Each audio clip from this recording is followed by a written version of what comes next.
গোডাউনের দরজা খুলতেই দেখা মেলে ৭৭টি ব্র্যান্ড নিউ আমেরিকান মোটরসাইকেল। বৈধ কাগজ না থাকায় গোডাউন সিলগালা করে ভ্রাম্যমাণ আদালত। যশোর শহরের গোপ নাওড়াপাড়া রোডের ৩ নম্বর ওয়ার্ডের ২৪২ নম্বর বাড়ির একটি গোডাউনে ভ্রাম্যমাণ আদালতের অভিযানে ৭৭টি সম্পূর্ণ নতুন আমেরিকান মোটরসাইকেল জব্দ করে। বৈধ কাগজপত্র দেখাতে না পারায় গোডাউনটি সিলগালা করা হয়েছে।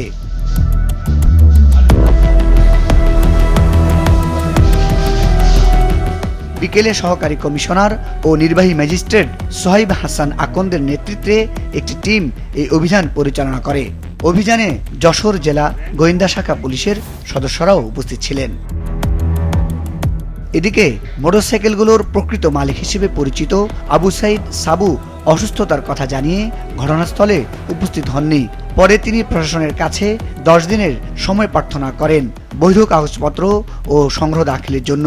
পরিস্থিতি বিবেচনায় নির্বাহী ম্যাজিস্ট্রেট তাৎক্ষণিকভাবে গোডাউনটি সিলগালা করার নির্দেশ দেন।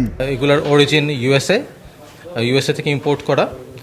তো এখন আমরা যেটা দেখতে চাচ্ছি যে এদের কিছু ভ্যাট 6.3 এই ডকুমেন্টে মিসিং, এরা এটা শো করতে পারেনি। সো এটা শো করতে না পারলে ওনারশিপের ট্রান্সফার করা কিন্তু পসিবল না। So legal transfer of ownership যদি না থাকে তাহলে এগুলো কিন্তু সেল করারও কোনো সুযোগ নেই। স্যার বলছি যে 10টা দিন সময় দেন। শাহুভাই তো যেহেতু অসুস্থ, শাহুভাই আসার পরে যদি কাগজপাতিগুলো শাহুভাই প্লেস করতে না পারে তাহলে আমি থেকে আমার এই ফলের গাড়িতেই করে আমি এই গাড়িগুলো স্যারের অফিসে দিয়ে আসবো। আগামী 10 দিনের মধ্যে প্রয়োজনীয় ও বৈধ কাগজপত্র দাখিল করতে ব্যর্থ হলে উদ্ধারকৃত মোটরসাইকেলগুলো রাষ্ট্রীয় কোষাগারে নেওয়া হবে।